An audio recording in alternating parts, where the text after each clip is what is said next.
কারে বদনা তুই ফেল করলো কৃষক রে? স্যার আমি ফেল করবো না কৃষক সেই কথা কন, আমি তো সারা বছর লেখাপড়া করার সময়ই পাই না। সময় পাস না মানে কি কথা কস রে এল্লা? আমি আর কি কমো, আপনি হিসাব করে দেখেন স্যার, বছরে কয়টা শুক্রবার? 52টা শুক্রবার। আচ্ছা, 52টা শুক্রবার, এখন 365 দিনের থেকে আপনি 52 শুক্রবার বাদ দেন, বাদ দিলে হয় হচ্ছে যে 313 দিন। তারপর গ্রীষ্মকালে ছুটি থাকে, শীতকালে ছুটি থাকে, আবার বর্ষাকাল ছুটি থাকে। 10-12 দিন করে যদি ধরি, তাহলে ধরেন 45 থেকে 50 দিন, 313 দিনের থেকে 50 দিন বাদ দেন, বাদ দিলে হয় হচ্ছে যে 263 দিন। আচ্ছা, তারপরে আমরা কিন্তু লিত্তি ঘুমাই দিনে 8 ঘন্টা করে, 6 ঘন্টা করে ঘুমালেও হয়, কিন্তু 8 ঘন্টা করে ঘুমালে কিন্তু ফ্রেশ একটা ঘুম হয়।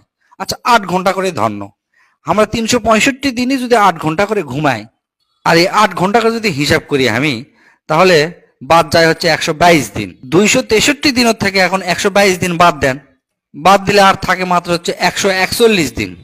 তারপর আমরা তো ধরেন খেলাধুলা করি, লিত্তি যদি খেলি 1 ঘন্টা করে, তাহলে সারা বছর হিসাব করে দেখা যায় 15 দিন বাদ যাচ্ছে। 141 দিনের থেকে 15 দিন বাদ দিলে থাকে হচ্ছে 126 দিন। আমরা তো 3 বেলা খাই, 1 বেলা হাগি, গোসল করি, এই করি সেই করি, এল্লা করতেই দিনে কিন্তু 2 ঘন্টা করে চলে যায়।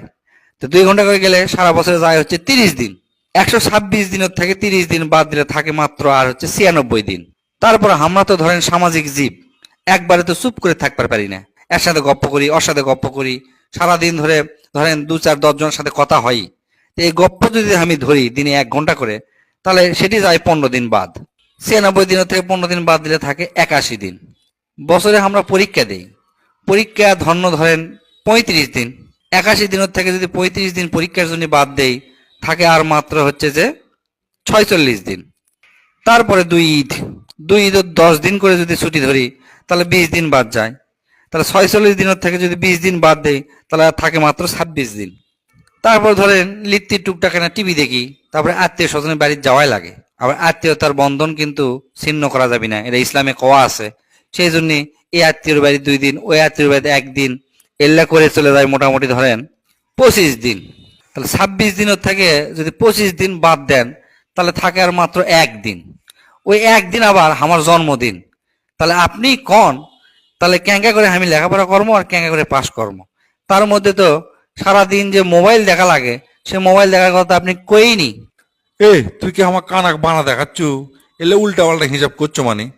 সি সি সি, স্যার এলে কি কথা করছেন? আমি কে কানাক বানা দেখামো স্যার? আমি যতগুলা কথা কোনো, এটা কথাও কি আপনি উল্টা পাল্টা শুনছেন হামা? তার মধ্যেও আমি যেই বইলে পড়বে বসি, সেই দেখবেন যে অমুক একটা কামের কথা মনে পড়ে যায়, আর বইলে আমার বসাই হয় না। তাহলে পড়মো কখন? পরীক্ষা দিব কি, পাশ করবো কি? কন স্যার, আপনি মুখ খুলে কন, আমি কিছু কবার চাচ্ছি না। বুঝছি, তোকে আর লেখাপড়া করার দরকার নাই, তুই এল্লা করেই খা।